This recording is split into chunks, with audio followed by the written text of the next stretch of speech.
दो राज्यों की दुश्मनी। एक घने जंगल में दो शक्तिशाली चींटी राज्यों का वास था, लाल चींटी राज्य और काली चींटी राज्य। लाल चींटियां पेड़ों पर ऊंची जगहों पर रहती थीं, जबकि काली चींटियां जमीन के नीचे गहरे बिलों में।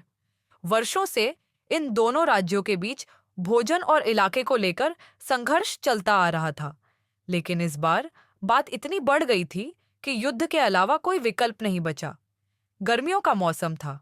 लाल चींटियों ने जंगल के बीच एक बड़े पेड़ पर अपना नया किला बना लिया, जो काली चींटियों के इलाके के पास था।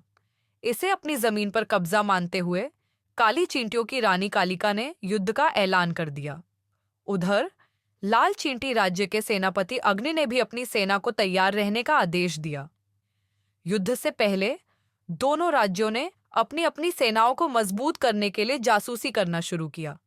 काली चींटियों ने अपने सबसे तेज और चालाक जासूस श्याम को लाल चींटियों की सेना का हाल जानने भेजा। उधर लाल चींटियों ने अपनी जासूस रक्तिका को काली चींटियों के बिल में घुसने का आदेश दिया। दोनों सेनाएं अपनी युद्ध रणनीति बनाने में लग गईं।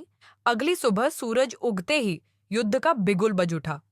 लाल चींटियां पेड़ की शाखाओं से हमला करने लगीं, जबकि काली चींटियां जमीन से ऊपर चढ़कर लड़ने लगीं। दोनों सेनाओं में जबरदस्त संघर्ष हुआ। लाल चींटियां अपनी धारदार जबड़ों से काट रही थीं, जबकि काली चींटियां अपने मजबूत डंक से वार कर रही थीं। लाल चींटियों की सेना धीरे धीरे कमजोर पड़ने लगी, क्योंकि काली चींटियां संख्या में अधिक थीं।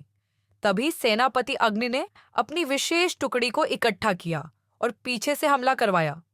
इस चौंकाने वाले पलटवार से काली चींटियों की सेना बिखरने लगी। रानी कालिका ने हार स्वीकार कर ली और संधि की पेशकश की। युद्ध के बाद दोनों राज्यों ने आपसी संधि की। लाल चींटियां पेड़ों पर और काली चींटियां जमीन के नीचे रहेंगी और भोजन साझा करेंगी।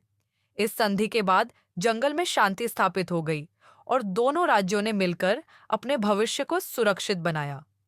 इस कहानी से हमें सीखने को मिलता है कि शक्ति के बजाय समझदारी और सहयोग से ही सच्ची जीत हासिल की जा सकती है।